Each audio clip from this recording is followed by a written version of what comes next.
hal yang bermanfaat bagi seseorang dalam urusan dunia bahkan agama, memiliki anak yang saleh. Maka jangan mimpi memiliki anak yang soleh kalau tidak menikah. Saya ingin memiliki anak yang soleh tapi dia gak mau nikah. Nah, berarti dia apa? Tidak mengamalkan hadis ini. Ihris ala ma yanfa'uk. Semangatlah untuk meraih hal yang bermanfaat bagimu. Anak soleh adalah hal yang bermanfaat bagi seorang manusia. Nah, caranya bagaimana? Tentu saja dengan cara pernikahan. Setelah menikah, barulah dia bisa berikhtiar untuk lebih lagi. Tapi kalau tidak diupayakan dengan menikah, maka mustahil seorang itu memiliki anak yang soleh. Dalam artian anak kandung ya. Nah, kemudian wa yakunu fi hali fi'lihi lis-sabab. Dan tatkala dia melakukan amalan, mengerjakan sebab untuk meraih hal yang bermanfaat, musta'inan billahi wahdah, hendaknya ia meminta pertolongan kepada Allah semata, mu'tamidan alaihi bidzalik, bersandar kepadanya dalam hal yang demikian itu. Ini untuk mengikis kesombongan, untuk mengikis ketakaburan, bahwasanya sesemangat-semangatnya kita, semaksimal-maksimalnya usaha kita, kalau tidak mendapat pertolongan dari Allah, maka tidak akan berhasil. Maka semangat maksimal, ikhtiar, usaha harus dibarengi dengan doa. Itulah kesempurnaan tawakal. Kalau salah satu dari kedua hal ini tidak dilakukan, maka kurang sempurna tawakalnya. Hanya berdoa tapi enggak mau usaha, atau sebaliknya hanya berusaha tapi lupa meminta tolong kepada Allah. Memang terkadang mungkin dikabulkan, tapi dengan kita meminta tolong kepada Allah, di situ ada sifat atau ada sikap benar-benar kita ini menunjukkan kalau butuh kepada Allah. Dan semakin orang merasa butuh kepada Allah, semakin tinggi derajatnya, semakin tinggi kemuliaannya, semakin menghambakan diri. Ya, seorang manusia semakin dia merendahkan diri daripada Allah, semakin tinggi derajatnya. Dan sebaliknya, kalau dia merasa tidak butuh kepada Allah, merasa tinggi di hadapan Allah, maka dia semakin rendah di sisi Allah Subhanahu wa taala. Nah, bagaimana agar kita itu sempurna di dalam meraih sebab yang bermanfaat dengan usaha tadi? Musta'inan billah, wasta'in billah. Dalam hadis ini, mintalah pertolongan kepada Allah.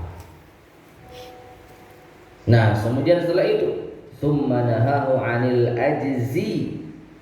Kemudian beliau sallallahu alaihi wasallam melarang dari lemah. Wa huwa tarkul 'amali, yaitu meninggalkan amal.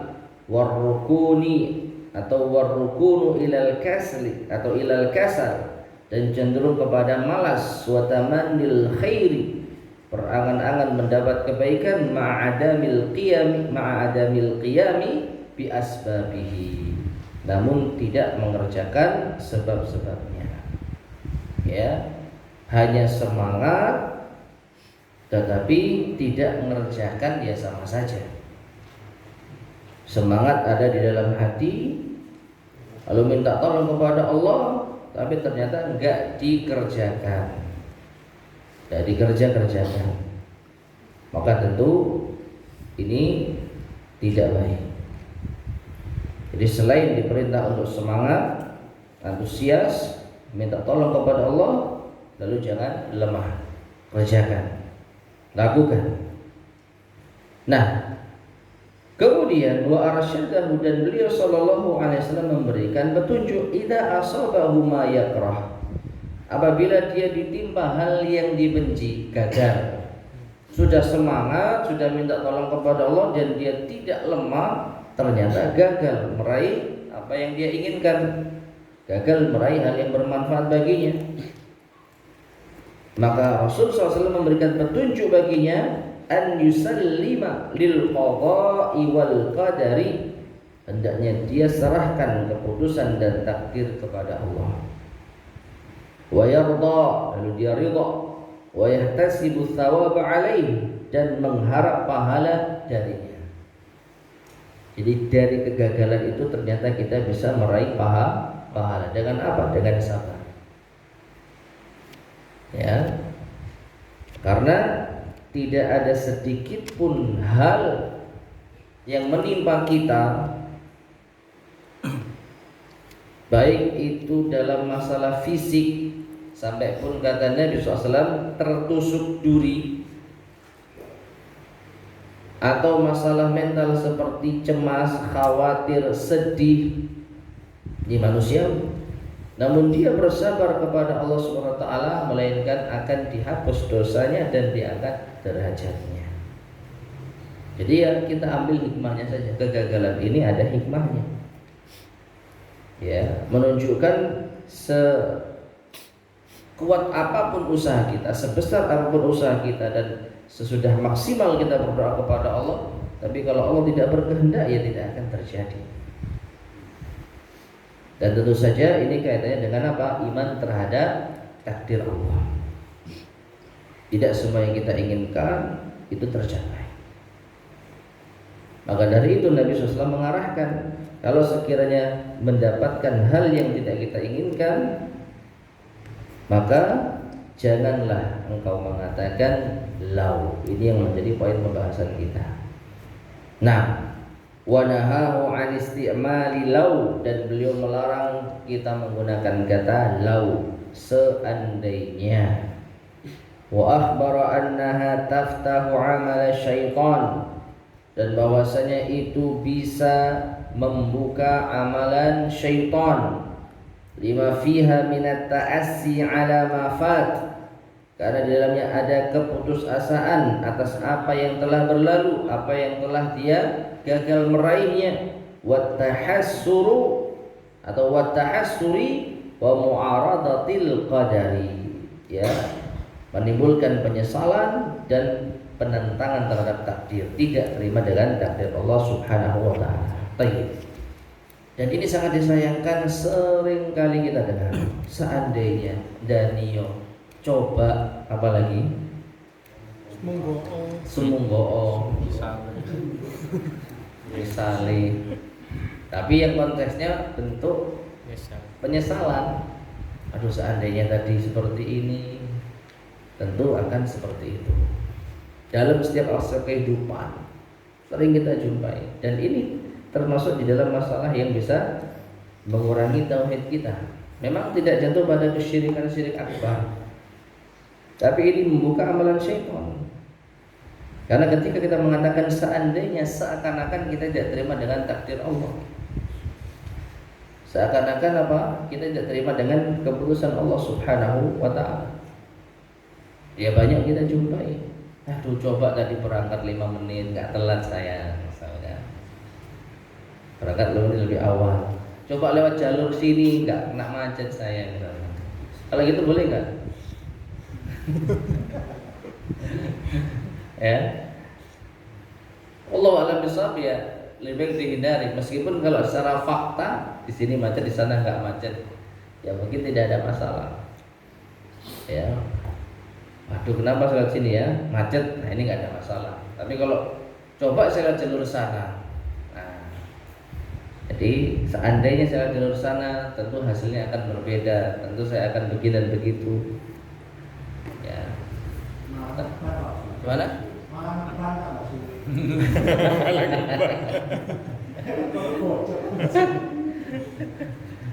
Akhirnya penyesalan di atas penyesalan, ngeresulah di atas ngeresulah, yaitu manusia, ya tidak pernah puas. Dikasih Allah ujian yang kecil, lalu menyesal, ternyata dapat ujian yang lebih besar lagi. Ya. Nah, sepak bola juga seperti itu, sering kita jumpai. Coba kipernya itu, coba kamu tadi tendangnya ke kanan, ya. Coba kamu begini dan begitu, ya. mesti gul, mesti nggak gul. Nah, ini termasuk di antara masalah ini. Ini masalah yang sepele, tapi seakan-akan menunjukkan penentangan terhadap takdir Allah Subhanahu wa taala. Hindari. Ya, kalau kegulan gimana ya? Qaddar Allah. Ya kan? Seperti itu. Enggak gul ya qaddar Allah. Nah. Baik. Kemudian wa yustafadu minal hadis. Adapun yang bisa diambil faedah dari hadis ini, yang pertama, al-amru bil hirsi ala ma yanfa'u ma'al isti'anati billah. Perintah untuk semangat untuk meraih apa yang bermanfaat bersama dengan permintaan tolong kepada Allah, meminta tolong kepada Allah. Ini satu kesatuan ya. Sekali lagi, jangan kita hanya modal semangat tapi tidak minta tolong kepada Allah. Sebaliknya, jangan kita minta tolong kepada Allah tetapi tidak kita upayakan. Ya, tawakal itu terkumpulnya harapan dan ikhtiar, usahanya dengan melakukan amal-amal yang bermanfaat tadi, lalu kita meminta pertolongan kepada Allah. Yang kedua, an-nahyu 'an diddi dzalik wa huwal 'ajz. Dan larangan dari lawan dari yang semangat tadi, yaitu apa? Al-'ajz, lemah. Jadi seorang muslim jangan lemah. Dia harus kuat. Kemudian yang ketiga, an-nahyu 'an qawli law idza asabaka syai'un. Larangan dari mengucapkan lau, seandainya apabila menimpa sesuatu pada dirimu. Ya. Li'annaha taftahu 'amala syaitan. Karena kata seandainya itu membuka amalan syaitan. Dari sisi mana tadi?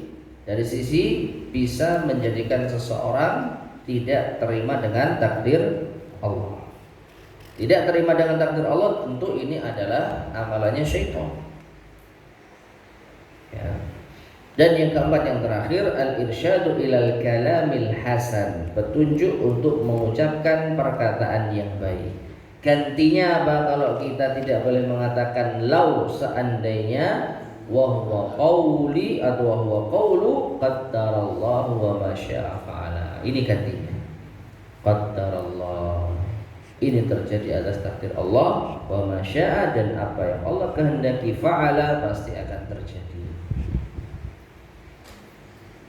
Baik. Wallahu subhanahu wa ta'ala a'lam.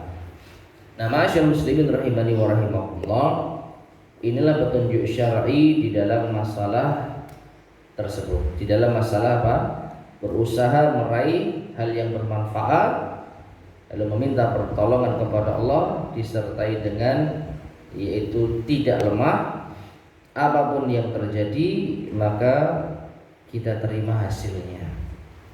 Apapun itu kita terima hasilnya. Kalau mendapatkan sesuai dengan yang kita inginkan ya bersyukur. Tapi kalau tidak mendapatkan sesuai yang kita inginkan ya bersabar, dan jangan sekali-kali mengatakan seandainya. Tapi ganti dengan ucapan qaddarallahu wa ma syaa fa'ala. Baik. Sekarang kita masuk pada bab yang berikutnya. Bab ke-58. Babun nahyi an sabbir rihi. Bab larangan mencela angin. Larangan mencela angin. Baik, sebelum kita masuk pada pembahasan, kira-kira dalam ungkapan keseharian kita mencela angin itu seperti apa? Kira-kira seperti apa? Iya, maksudnya mencela angin seperti apa?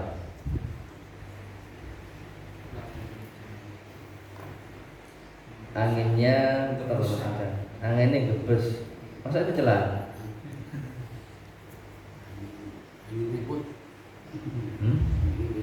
Angin ribut. Gimana itu konteksnya, Pak? Itu bukan nama sebutan istilah tertentu. Ada angin ribut, ada angin puting beliung, ada angin topan, ada angin apa lagi? Puyuh, tornado, Terus gimana dia ngomongnya? Oh angin ini angin ini diam. Ya, misu angin gitu loh. Oh angin ini mbok nih. Ya. Ini pada ngerti di Surabaya itu. Ya, atau kalau bahasa yang halus angin kurang ajar misalnya gitu. Oh dasar angin gak tahu diri, dasar angin zalim misalnya. Ini celaan terhadap apa? Angin. Jelas ya. Tapi kalau menyebutkan oh di sana anginnya kencang, waduh anginnya apa? Ada angin topan atau ada angin ribut atau angin puting beliung, ya kalau seperti itu saya rasa hanya mendefinisikan angin jenis apa itu. Ya, di sana anginnya kencang, di sana anginnya ribut gitu misalkan. Maka wallahu alam seperti ini, ya semoga bukan termasuk mencela. Mencela itu tadi jelas-jelas menyalahkan angin, mengumpat angin. Nah, sekarang soal pertanyaan, ma munasabatu hadzal babi di kitab tauhid? Apa kaitan bab ini dengan kitab tauhid? Apa kaitannya mencela angin ini dengan masalah tauhid? Al-jawab, hiya anna riha, bahwasanya angin itu fi tadbiri mudabbirin, di bawah pengaturan dari yang maha mengatur. Angin itu ada yang ngatur. Siapa? Wa huwallahu ta'ala. Ya tentu saja Allah Subhanahu wa ta'ala. Tidak mungkin angin itu bisa ribut sendiri. Ya, tidak mungkin angin itu bisa menggulung benda-benda dengan sendirinya. Angin itu makhluk ciptaan Allah. Maka yang menjadikan angin seperti itu Allah Subhanahu wa ta'ala. Fasabbuha, maka mencela angin, i'tiradun alaihi, sebagai bentuk protes kepadanya. Fahuwa qadihun fi tauhid, ya, mencela angin maka seakan-akan itu bentuk protes kepada penciptanya yang mengaturnya, yaitu Allah. Fahuwa qadihun fi tauhid, dan ini tentu saja bentuk hal yang tercela di dalam masalah tauhid. Jadi intinya karena ada unsur apa? Bentuk penentangan terhadap Allah, bentuk protes terhadap Allah. Seakan-akan kenapa Allah kok menjadikan angin ini seperti itu? Ya, kalau orang mencela angin, maka itu bermakna mencela yang mengatur angin.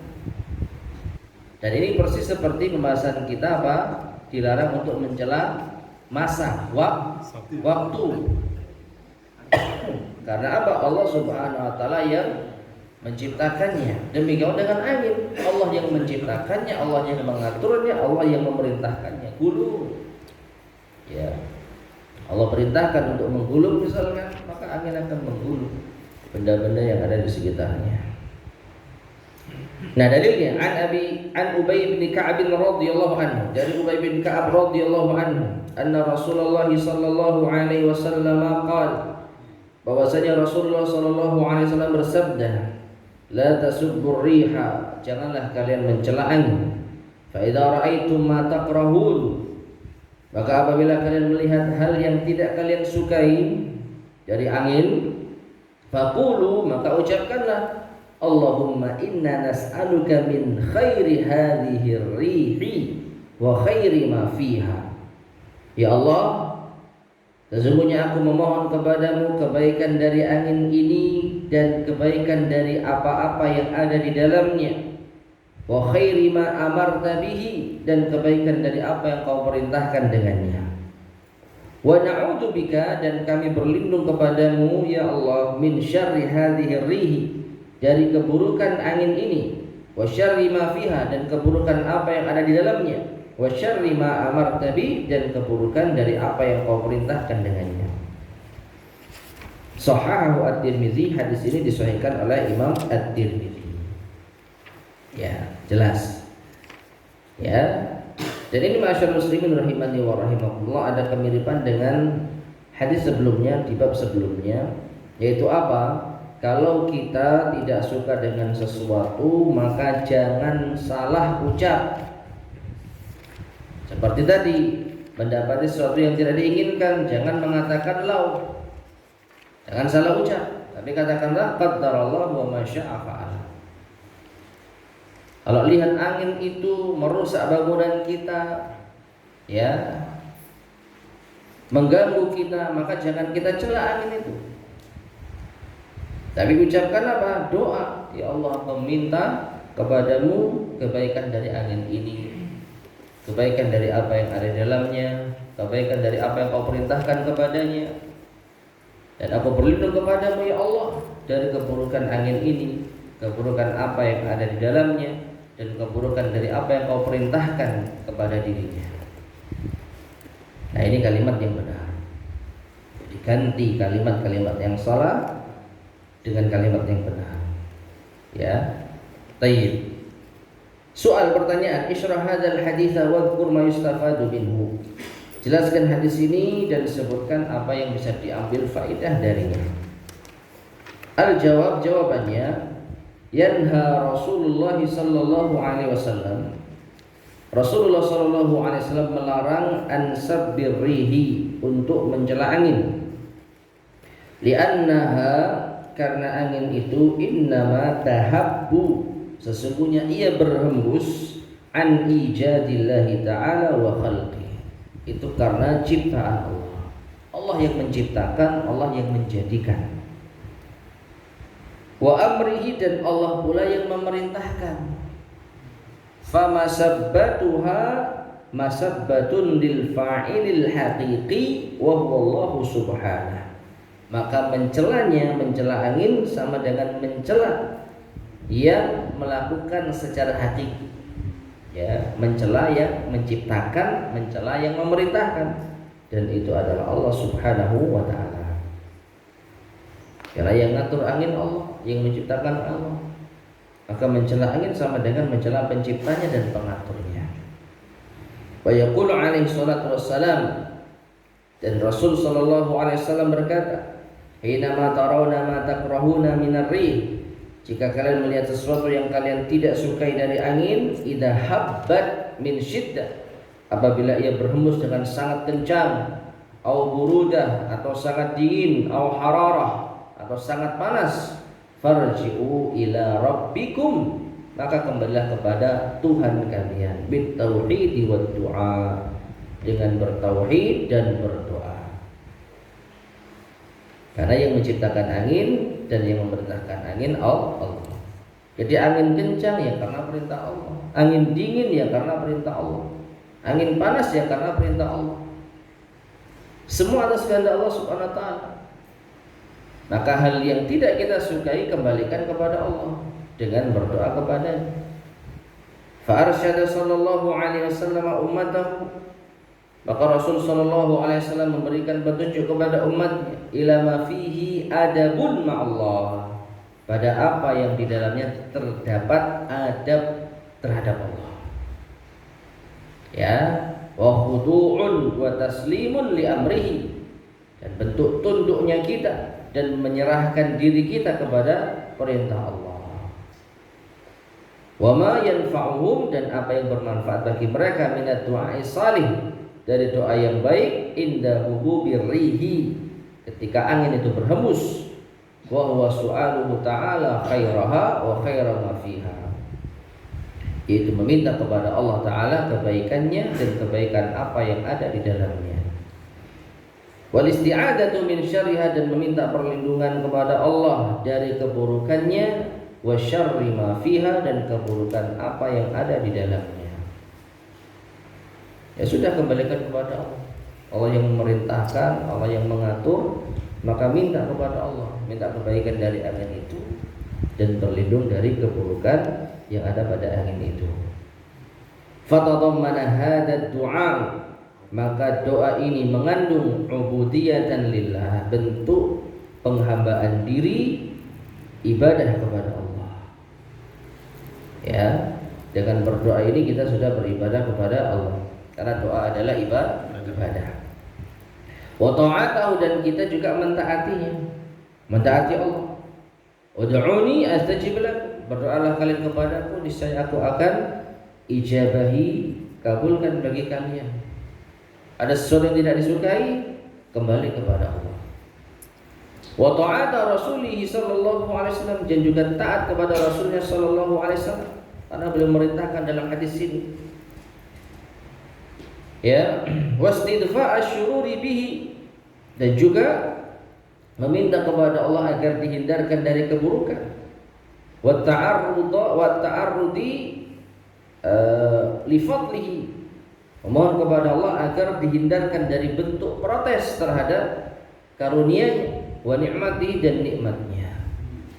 Ada bagaimana juga angin itu di antara karunia Allah, di antara nikmat Allah Subhanahu wa taala. Hanya saja Allah Subhanahu wa taala terkadang memerintahkan angin untuk kencang, untuk menghancurkan dan lain sebagainya. Namun di sisi lain, angin termasuk di antara karunia dan nikmat Allah Subhanahu wa taala.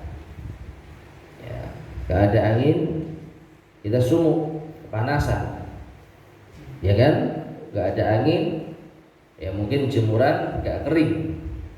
Selain panas matahari, angin juga memiliki apa? Pengaruh.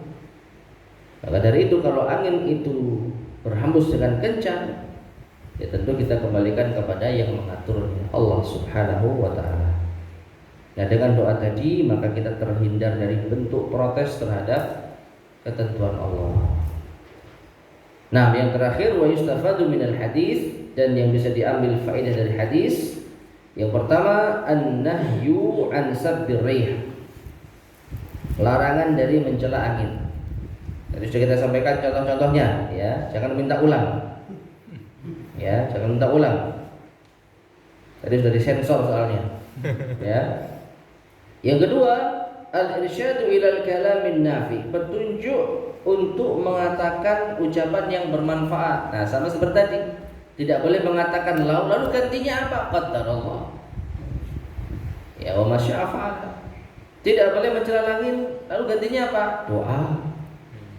Ya, kalau nggak hafal doanya dengan bahasa Arab, dengan bahasa Indonesia, intinya apa? Ya Allah, aku meminta kepadamu kebaikan dari angin ini, dan ya Allah, aku berlindung kepadamu dari keburukan angin ini. Selesai. Itu sebagai ganti dari apa? Mencela angin. Ya, mau tidak mau memang kita nggak suka kan kalau angin itu menghancurkan barang kita. Siapa yang suka? Nggak ada yang suka. Tapi bagaimana sikap kita? Apa yang terlontar dari lisan kita? Nah, ini yang akan berpengaruh pada nasib kita, berpengaruh pada keimanan kita. Kalau kita mengumpat, mencela dan lain sebagainya, maka berarti kita secara tidak langsung telah mencela Allah Subhanahu wa taala, dan itu bentuk yaitu kekurangan dalam masalah tauhid. Tanda kalau tauhidnya bermasalah. Tapi kalau dia kembalikan kepada Allah dengan berdoa, ya Allah, aku minta kebaikan dari angin ini ya Allah, dan aku berlindung kepadamu dari keburukan angin ini ya Allah, maka dia telah beribadah kepada Allah dan dia juga telah bersabar. Nah, yang ketiga, al-irsyadu ila annaha ma'muratun mudabbaratun. Di antara faedah hadis ini kita mendapatkan petunjuk bahwa angin itu diperintah.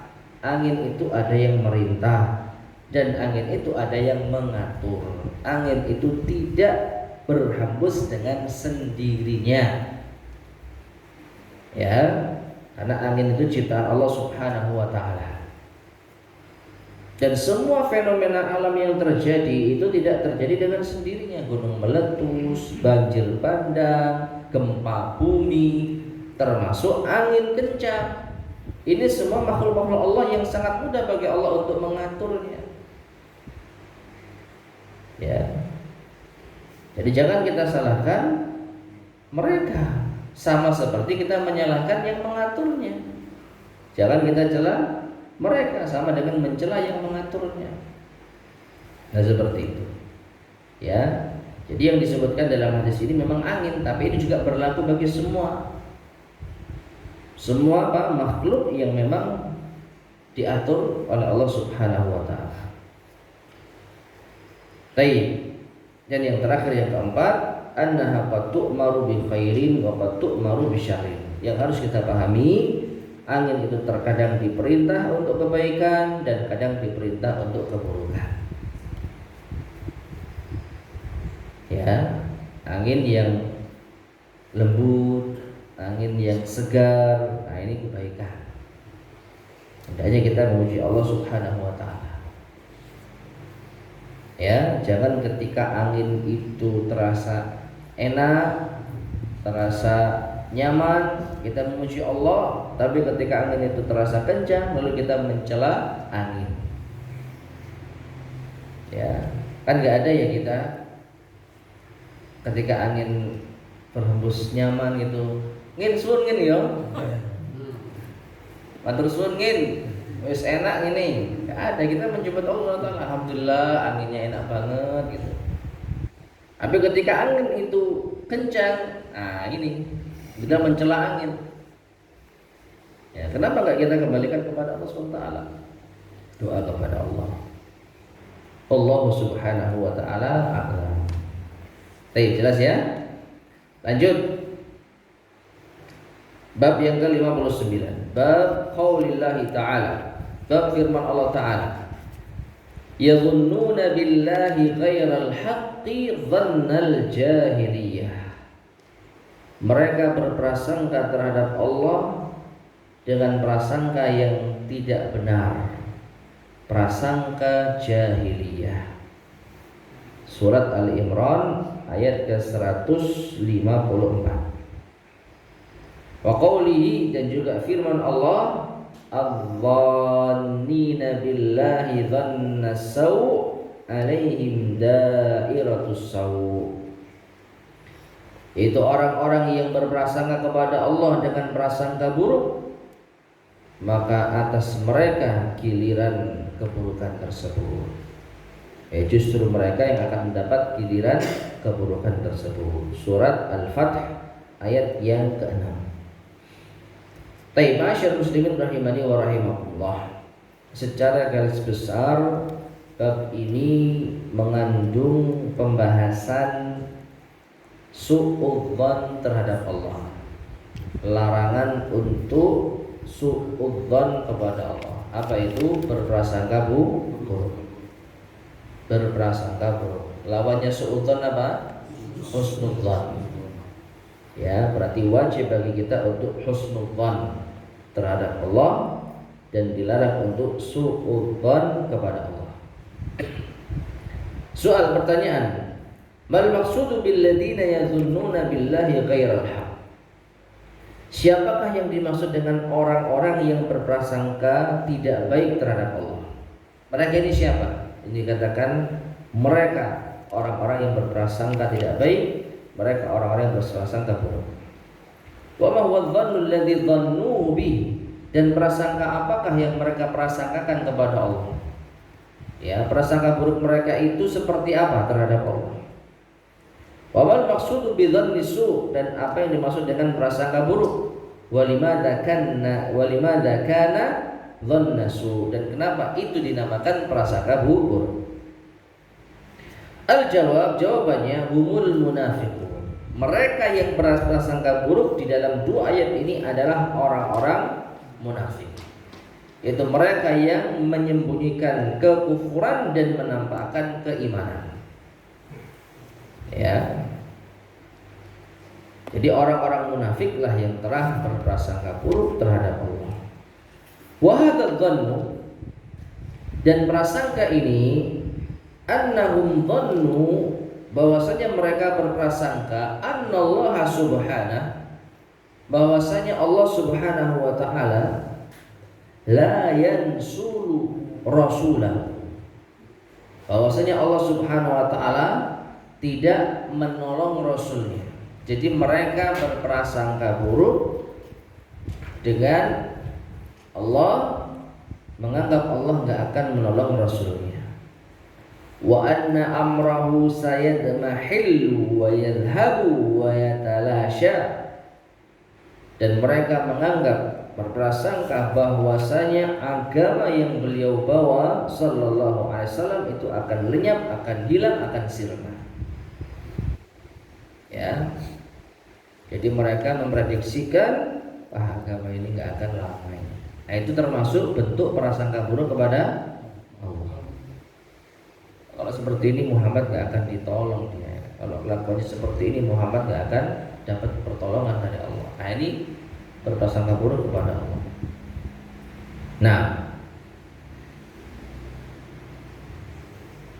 wa anna ma asabahu, dan apa yang menimpa mereka lam yakun biqadarillahi wa hikmatihi, itu mereka meyakini bukan terjadi karena takdir Allah dan hikmah Allah.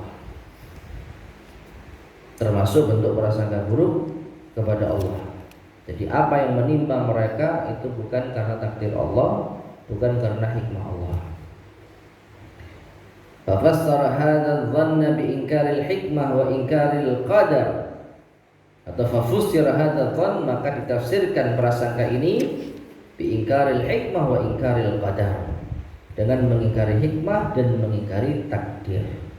Wa ingkari ayyutimmallahu amra rasulih sallallahu alaihi wasallam, dan mengingkari kalau Allah akan menyempurnakan agama yang dibawa oleh Rasulnya sallallahu alaihi wasallam, wa an yuzhirahu ala dini kulli, dan akan memenangkan agama ini di atas seluruh agama yang ada.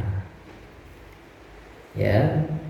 Jadi di antara bentuk prasangka buruk meyakini bahwasanya apa yang terjadi pada mereka itu tidak ada hikmahnya, itu bukan atas takdir Allah, dan juga mengingkari kalau Allah akan menyempurnakan agama dan akan menolong agama ini.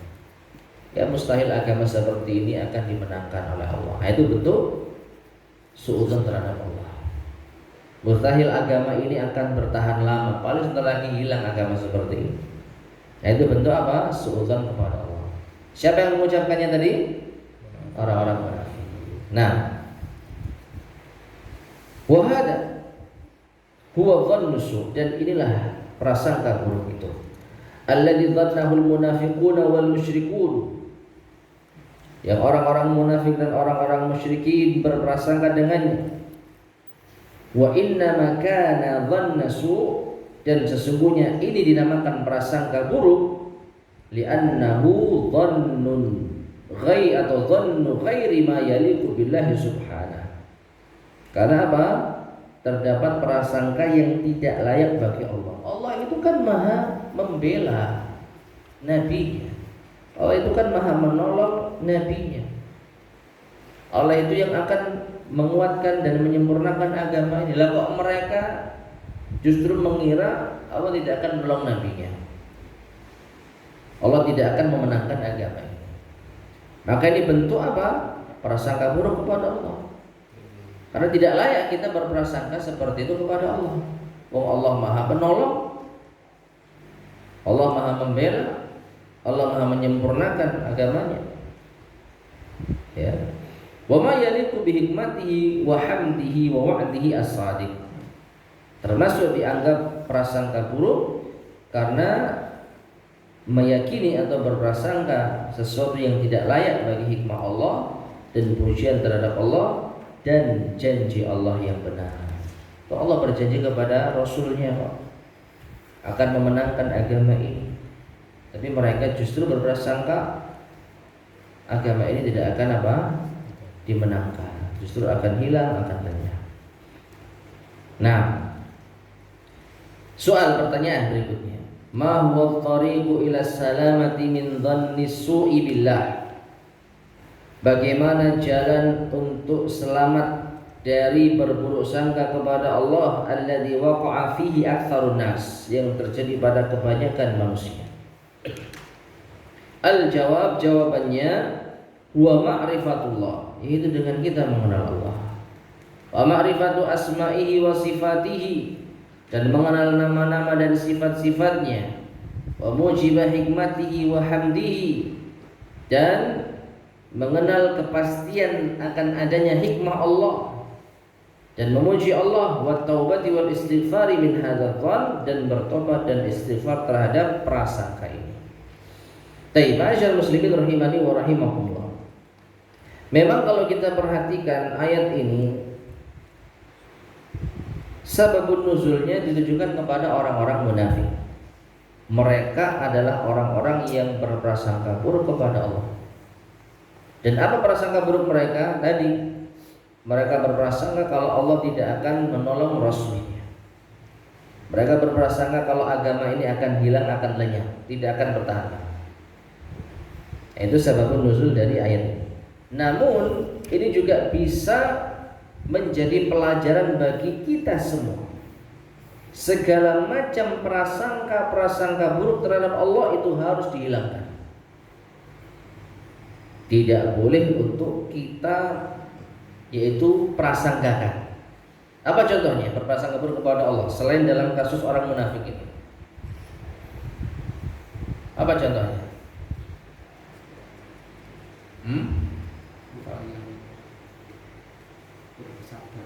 Doa yang belum sampai diwujudkan, belum dikabulkan. Lalu orang ini menjas kalau doanya tidak dikabulkan. Nggak mungkin doa dikabulkan. Ya, orang seperti itu doanya nggak mungkin dikabulkan. Jadi seakan-akan dia apa? Menutup yaitu pengkabulan doa dari Allah kepada si fulan. Nah, itu bisa jadi.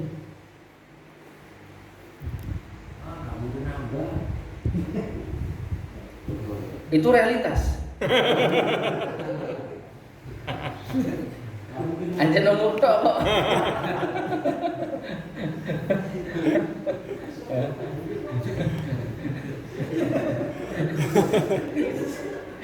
Baru nyadar.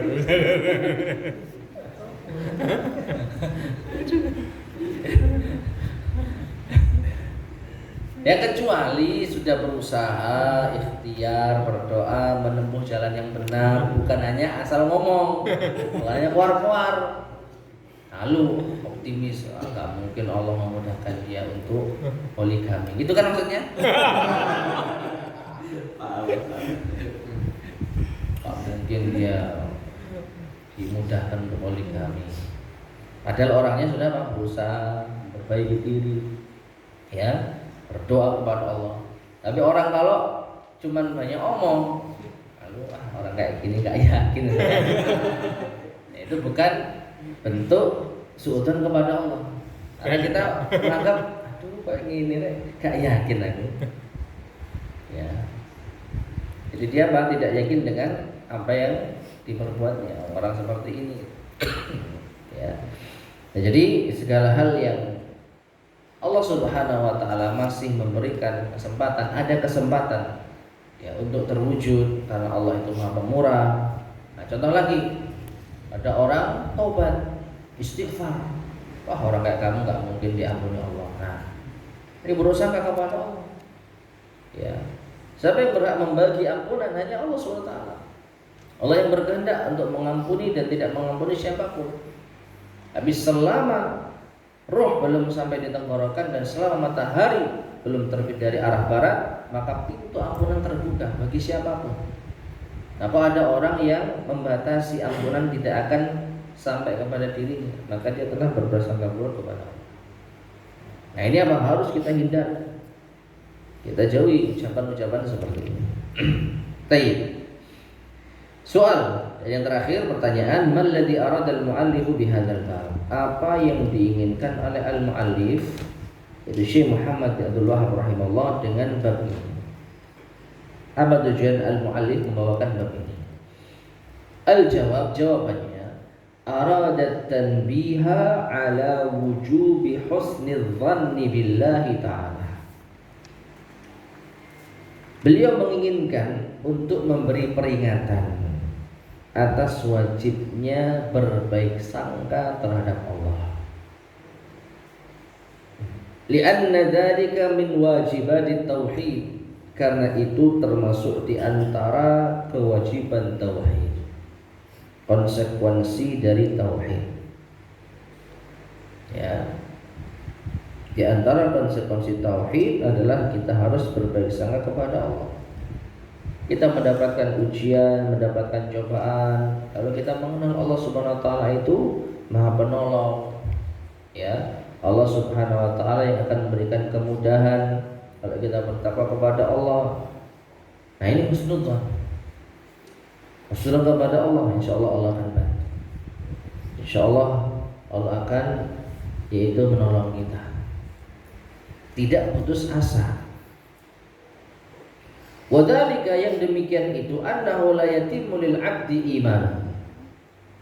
Bahwasanya tidaklah sempurna keimanan seorang hamba, wala tauhidun, dan tauhid seorang hamba, hatta ya'taqida, hingga ia meyakini jami'a ma akhbarallahu bihi, apa yang Allah kabarkan seluruhnya, min asma'ihi, dari nama-namanya, wa sifatihi, dan sifat-sifatnya, wa kamalihi wa tasdiqihi bi kulli ma akhbara bih, ya, dan kesempurnaannya dan membenarkan setiap apa yang Allah kabarkan, wa annahu yaf'alu ma wa'ada bih, dan bahwasanya Allah akan melakukan, menepati apa yang Allah janjikan, bin nasriddin, dengan menolong agama, wa ihqaqil haqqi, dan membenarkan yang benar, wa ibtalil batili, dan membatalkan yang batil. Fa'taqada hada minal iman, fa'taqada hada minal iman, maka meyakini hal ini termasuk bagian dari keimanan. Ya. Nah, jadi ini hal yang diinginkan oleh al-mu'allif rahimahullah, supaya kita husnudzon kepada Allah. Kalau kita mendapatkan ujian, cobaan dalam rangka membela agama Allah, maka harus yakin Allah akan menolong kita. In tansurullaha yansurkum wa yutsabbit aqdamakum. Ini kan janji Allah. Jika kalian menolong agama Allah, Allah akan menolong kalian dan akan mengukuhkan kaki-kaki kalian. Maka termasuk suudzon kepada Allah, termasuk buruk sangka kepada Allah, kalau kita putus asa dari pertolongan Allah di saat membela agamanya, di saat kita yaitu menolong agama Allah Subhanahu wa ta'ala. Jadi harus optimis, yakin Allah akan menolong kita, ya, yakin Allah Subhanahu wa ta'ala akan memberikan jalan keluar bagi kita. Meskipun terkadang, perhatikan ya, terkadang hal itu tidak diperlihatkan kepada kita,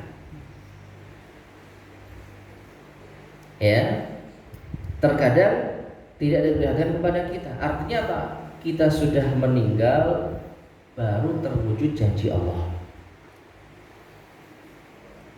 Kita sudah yakin Allah akan menolong agama ini, tapi kita belum mendapatkan pertolongan. Tapi tetap optimis, tetap husnudzon. Sampai mati ternyata belum ditolong. Mungkin dakwah di situ ya masih berhenti, masih stagnan. Tapi tetap yakin sampai mati. Apakah Allah menjadi janjian? Tidak. Karena bisa jadi Allah akan menolong agamanya sepeninggalnya. Nah, ini berlaku juga bagi Rasulullah SAW. Tidak semua yang Allah janjikan itu diperlihatkan kepada Nabi SAW. Makanya Allah mengatakan, yaitu wa imma nuriyannaka ba'dal ladzi bentar kita lihat ayatnya, enggak salah. Wa imma nuriyannaka ba'dal ladzi na'iduhum aw natawaffayannak.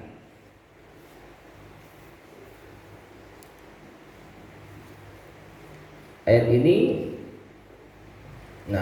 banyak ternyata. Di antara dalam surat Yunus, ya, ayat yang ke-46. Allah berfirman, wa imma nuriyannaka ba'dal ladzi na'iduhum aw natawaffayannak. Dan bisa jadi kami akan perlihatkan kepadamu wahai Muhammad apa yang kami janjikan kepada mereka, atau kami akan wafatkan dirimu. Apa itu? Allah Subhanahu wa taala berjanji akan menghukum orang-orang yang kafir, akan menyiksa orang-orang yang durhaka. Bisa jadi itu ditampakkan kepada Nabi semasa hidupnya, namun bisa jadi tidak. Ketika Nabi SAW sudah meninggal dunia, baru Allah Subhanahu wa taala menghukum orang-orang durhaka tersebut. Tapi sebagian yang ditampakkan, matinya Abu Jahal, ya Abu Lahab, itu diantara janji Allah kepada Nabi SAW untuk apa? Menghinakan orang-orang yang memusuhi agamanya. Allah tepati. Ada yang diperlihatkan, namun ada yang tidak diperlihatkan. Ya, jadi tugas kita apa? Sampai mati ya berprasangka baik kepada Allah, husnudzan kepada Allah. Nah, ya, wa kullu dhannin yunafi dzalik, dan setiap prasangka yang menafikan hal tersebut. Prasangka kalau agama ini tidak akan dimenangkan, kalau kebenaran tidak akan tegak, fa innahu min dununil jahiliyatil munafiyati litauhid. Maka ini diantara prasangka jahiliyah yang menafikan tauhid. Ya tadi orang-orang munafik, pesimis dengan agama yang dibawa Nabi SAW.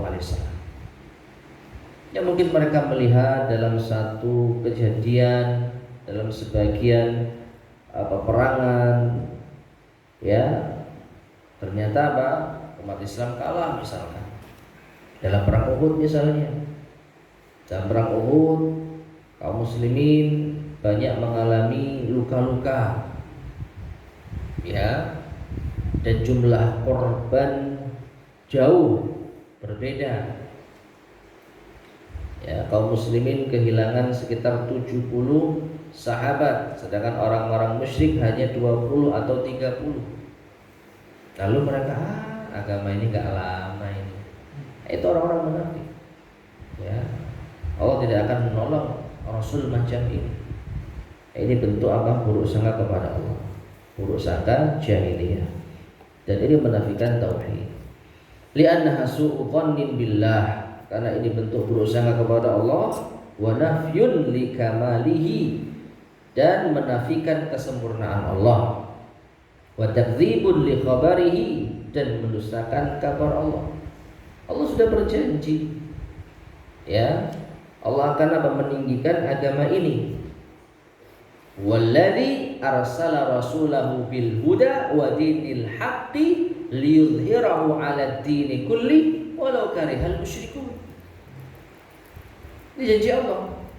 Dialah Allah yang telah mengutus Rasulnya dengan membawa agama yang benar, agar Allah menangkan di atas agama-agama yang lain meskipun orang-orang musyrik benci. Ini sudah janji Allah Ta'ala. Nah, cuman kapan dengan janji Allah? Ada kalanya di waktu dekat, ada kalanya di waktu yang agak lama. Tapi Allah pasti menunaikan janjinya. Lah, orang-orang munafik tidak. Mereka merasa tidak mungkin Allah ini menepati janjinya. Tidak mungkin agama seperti ini akan dimenangkan. Jadi termasuk ada unsur apa? Mendustakan kabar Allah, mendustakan berita dari Allah.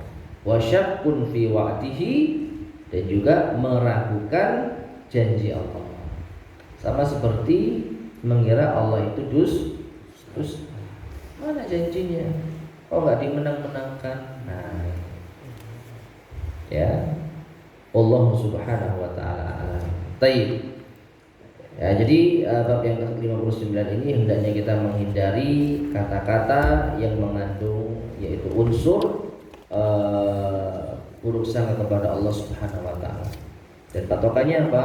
Setiap apa yang Allah janjikan, setiap apa yang Allah kabarkan, ya, baik dalam Al-Qur'an maupun melalui Nabi SAW dalam sunnahnya, itu pasti akan terjadi.